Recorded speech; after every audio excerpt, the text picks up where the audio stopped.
ada beberapa ajaran tasawuf yang terkenal dari Imam Junaid.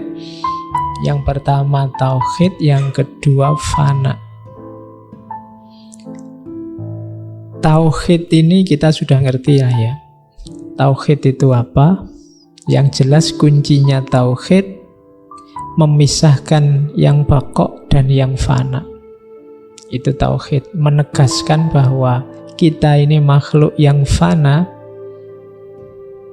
yang segalanya ditentukan oleh Allah yang esa, yang baqo. Nah, Imam Junaid kalau dalam tauhid lebih suka mengambil definisi negatif, laisa kamislihi syai'un.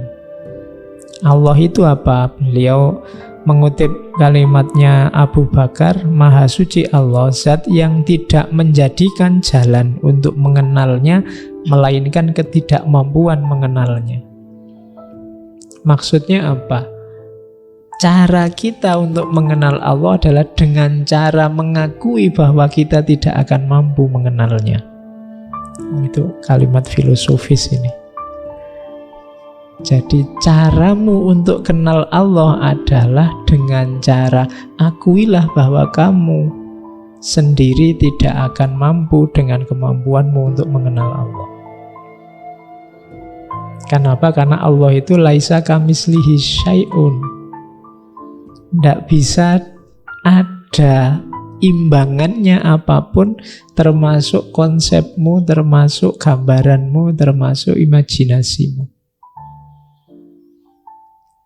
Jadi makanya kalimat tauhid itu diawali la ilaha. Semuanya harus dinafikan kecuali Dia.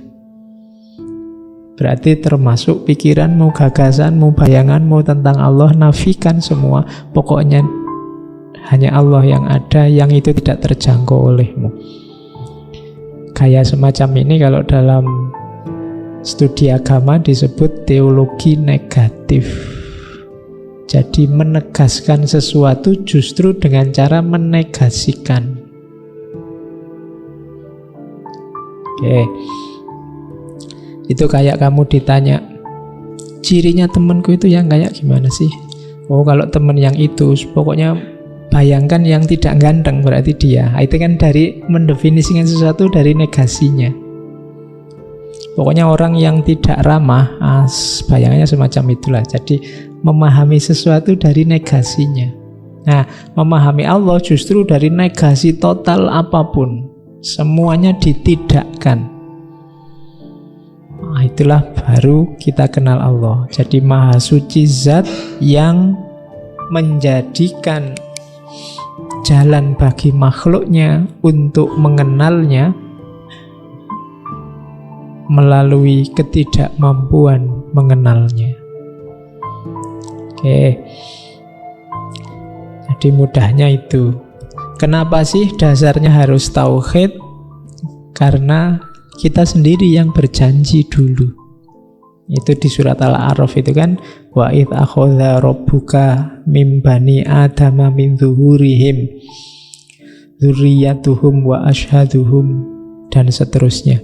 Jadi ini kan dulu sebelum kita lahir, ini bagi yang belajar neoplatonisme, ada yang menafsirkan risalahnya Junaid ini ketika menggambarkan misak. Namanya misak itu perjanjian. Dulu kita sebelum ada di dunia ini ada satu alam, ada satu dunia, sebut saja dunia roh, yang di situ kita masih belum kayak gini, masih dalam bentuk, kalau di risalah Junaid disebut di situ pertemuan antara yang hak dengan yang hak. Hak besar Allah dengan hak kecil manusia. Manusia dalam bentuk yang paling murni, paling sejati. Sebelum nanti masuk ke jasad, kemudian jadi kayak kalian, terus karena banyak sekali hijab, terus ndak karu-karuan pikiranmu, gaya hidupmu, dosamu akeh macam-macam. Yang hak, yang sejati tadi akhirnya samar-samar. Tapi kalau kita teliti serius masuk ke dalam, kita ketemu hak yang sejati tadi. Dulu sebenarnya kita berjanji sudah, ketika hak dan hak tadi bertemu, Terus Allah tanya, bukankah aku ini Tuhanmu? Bala syahidna. Betul, kami saksinya. Jadi ini dulu kita sudah ditanya, apakah engkau mengakui bahwa aku ini Tuhanmu? Bala syahidna. Nah ini yang oleh Imam Junaid disebut misak. Kita dulu sudah janji, sudah menegaskan ini. Maka cerita hidup kita di dunia sebenarnya apa? Cerita mewujudkan perjanjian ini. Jadi kita hidup ini sebenarnya memenuhi janji untuk bersaksi bahwa hanya Allah satu-satunya Tuhan. Ini namanya misak.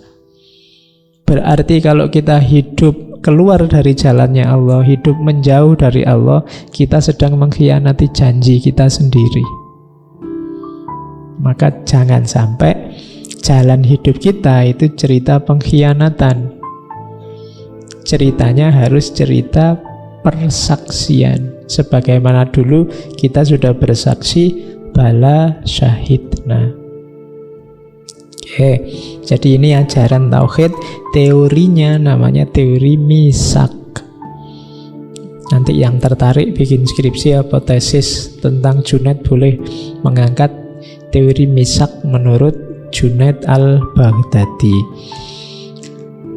Nah, tauhid kalau menurut Imam Junaid ada 4 level. Imam Junaid salah satu yang juga diikuti oleh Imam Ghazali. Ini baunya kan kayak ketika Imam Ghazali membagi ada awam, khawas, khawasul khawas dan seterusnya. Imam Junaid lebih dulu membagi ini. Tauhid itu ada tauhidnya orang awam, ada tauhidnya orang alim, ada tauhidnya orang khawas dan khawasul khawas. Kalau orang awam itu ya kayak kita, kayak kalian kalau saya tanya tauhid itu apa? Tauhid itu mengesahkan Allah, bersaksi bahwa satu-satunya Tuhan hanya Allah. Berarti awam, biasa itu. Katanya Imam Junaid ada satu cirinya orang awam biasanya apa? Dia masih takut dan berharap dalam hidupnya terhadap hal lain selain Allah, di luar dirinya. Masih takut orang lain, masih takut atasan, masih takut kekuatan lain, masih takut, pokoknya masih banyak ketakutan-ketakutan, masih banyak harapan-harapan terhadap hal-hal di luar dirinya. Itu biasanya orang awam. Ada naik kelas tauhidul alim, orang alim, orang yang sudah punya ilmu. Orang yang sudah punya ilmu ini selain bersaksi seperti tadi, dia juga bertakwa. Bertakwa itu menjalankan perintahnya, menjauhi larangannya. Yang tadi di atas tidak ada. Orang awam itu biasanya misah-misah. Oh ini tauhid, kalau ini fikih, kalau ini tasawuf, kan gitu. Seolah-olah tauhid itu tidak nyambung sama syariat, tidak nyambung sama hakikat. Kalau orang alim ngerti bahwa 3 ini saling nyambung, maka ada lanjutannya. Yakin pada Allah juga bertakwa. Tapi masih punya harapan dan ketakutan. Cuma harapan dan ketakutan ini pada dirinya sendiri.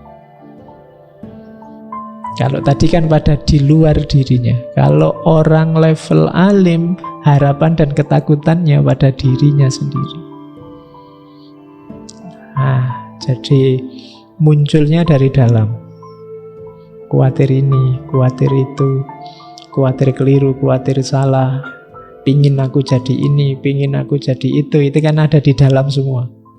Kalau tadi harapan dan ketakutannya di luar. Kalau orang awam pingin dibantu orang lain, pingin dekat sama orang itu biar dapat bantuan, pingin takut sama atasan karena dia yang gaji kita, terus ketakutannya di luar. Tapi kalau orang alim biasanya ketakutannya dari dalam.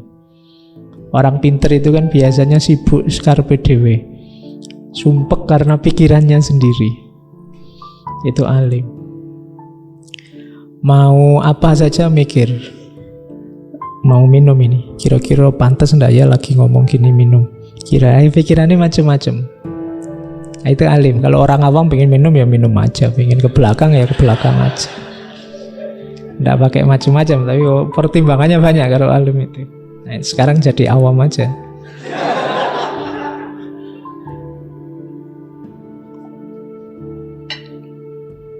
Nah, terus ada lagi satu level lebih tinggi. Level lebih tinggi ini sebagaimana tauhidnya orang awam, orang alim, tapi sekarang harapan dan ketakutan itu hanya Allah sandarannya. Jadi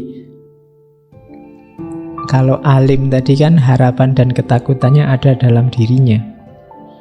Kalau khawas itu sudah khauf dan rojaknya Allah. Itu orang khawas. Ada lagi lebih tinggi dari khawasul khawas, harapan dan ketakutannya sudah tidak ada lagi, satu-satunya yang ada hanya Allahnya. Kenapa? Dirinya sendiri sudah ditepikan. Orang khawasul khawas itu sudah tidak mempertimbangkan dirinya. Yang ada hanya Allah. Makanya sufi itu dikatakan bahwa kalau dia berjalan, Allah yang jadi kakinya. Kalau dia bicara, Allah yang jadi mulutnya. Kalau dia melihat, Allah yang jadi matanya. Nah, ini menunjukkan bahwa posisi dia sekarang digantikan oleh Allah. Hasrat duniawi, ambisi duniawi disisihkan. Kemanusiaan dan macam-macam ditaruh di pinggir. Disisihkan bukan dibuang, ditaruh di pinggir. Yang di tengah hanya Allah. Makan, minum, pangkat, jabatan, semua yang dunia itu di pinggir. Yang di tengah hanya Allah. Makan, waktunya makan, ya makan. Secukupnya saja untuk memenuhi kebutuhan menghidupkan Allah dalam dirinya. Dunia juga begitu, diambil secukupnya saja, sebutuhnya saja. Dia sudah di pinggir. Oke, itu level-levelnya tauhid. Orang bisa sampai ke level khawasul khawas kalau dia mengalami ini, fana. Jadi fana itu ketika seorang sufi begitu terpesona dengan Allah, ini nanti hubungannya sama mahabbah, saking terpesonanya dia tidak sadar apapun selain Allah. Ini yang jatuh cinta mesti pengalaman semacam ini. Jadi ketika kalian begitu jatuh cinta sama siapa, itu kan dunia ini sudah tidak penting lagi. Ya bahasamu kan dunia milik berdua sudah kan. Ya, yang lain tidak dihitung sama sekali. Pokoknya dianggap hanya ngontrak, hanya kos saja. Pokoknya kita yang punya berdua. Kenapa bisa rasa ini muncul? Karena terpesona tadi. Kamu jatuh cinta itu kan terpesona awalnya. Masuk biasa-biasa kan enggak? Kok kamu jatuh cinta? Enggak tahu, tapi biasa itu. Enggak cinta itu namanya. Jatuh cinta itu ada wow, ada terpesona yang bikin kamu bingung, puyeng, tujuh keliling. Kalau enggak ketemu sebentar aja, pengen ketemu luar biasa, kangennya. Nah, ini orang mengalami ini tapi sama Allah. Sampai di titik dirinya sendiri dianggap ada. Yang ada hanya dia. Ini dulu kalau di Jamik kan di cerita Yusuf Zulaikha atau di Nizami di cerita Laila Majnun itu, ketika orang sudah dirinya sendiri dianggap tidak ada, tidak penting. Yang ada di pikirannya hanya dia yang dicintai. Jadi akalnya, perilaku sehari-harinya itu menghidupkan dia yang dicintai, bukan menghidupkan keinginannya sendiri. Orang yang semacam ini dalam dunia sufi disebut fana. Makanya para sufi itu rajin puasa, sholat bisa ratusan ribuan rakaat dalam sehari, zikir tidak berhenti-berhenti. Bisa semacam ini ketika dia terpesona dengan Allah dan menghidupkan Allah dalam dirinya, bukan menghidupkan keinginannya sendiri. Kalau keinginannya sendiri yang dihidupkan, mungkin tidak seperti itu. Ya pengen hidup kayak orang lain, ya pengen jalan-jalan, ya pengen makan-makan, ya pengen. Tapi tidak, ketika sudah mengalami fana, semua yang lain tidak penting. Hanya Allah saja yang penting. Makanya fana itu gandengannya bako. Bako itu kesadaran menetap dalam Allah. Karena begitu diri kita disingkirkan, Allah kita hidupkan, nah kita hidup dalam level kesadaran keberadaan Tuhan. Itu namanya bako.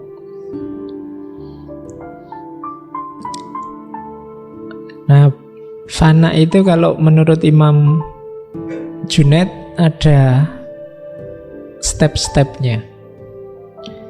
Step paling awal adalah ketika orang ingin sesuatu tapi dia kekang, atau melakukan sesuatu padahal sebenarnya dia tidak ingin. Nah, ini level fana paling dasar. Sebenarnya aku pingin tidur sih, tapi karena Allah menyuruh bangun malam, ya aku bangunlah malam hari.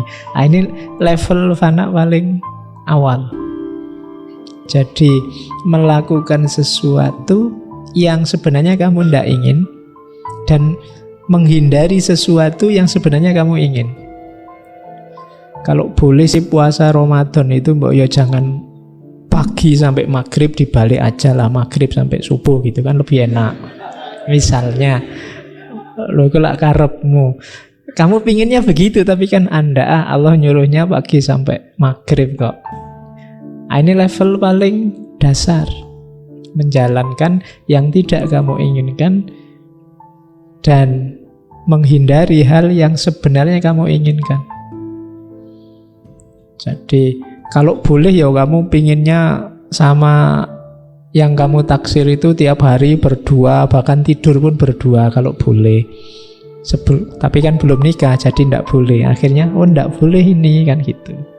Sebenarnya kamu pingin pacaran sambil pegang-pegang, tapi tidak boleh. Nah, itu kenapa tidak boleh? Allah lihat terus loh. Nah, itu namanya fana level dasar. Jadi kalian yang punya pacar kok mengalami hal itu, misalnya mau pegang tangannya pacarmu tidak mau, nanti dilihat Allah loh, pacarnya sedang fana.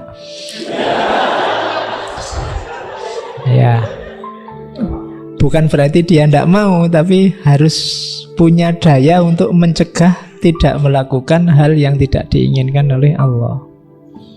Ayo kamu dukung lah, pacarmu sedang fana. Oke, nah itu level dasar. Sholat misalnya itu kan kadang-kadang kamu yo rada wegah-wegah piye ngono, tapi karena sudah diperintah Allah ya jalan saja lah. Lumayan kalian ada di level paling awal.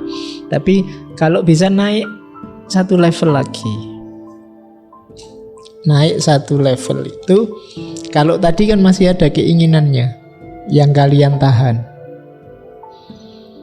Kalau di level 2 sudah tidak pingin lagi. Kalau tadi masih ada pengen pegang tangannya, kalau di level 2 sudah tidak pengen lagi. Jadi ini berarti sudah lebih mantap.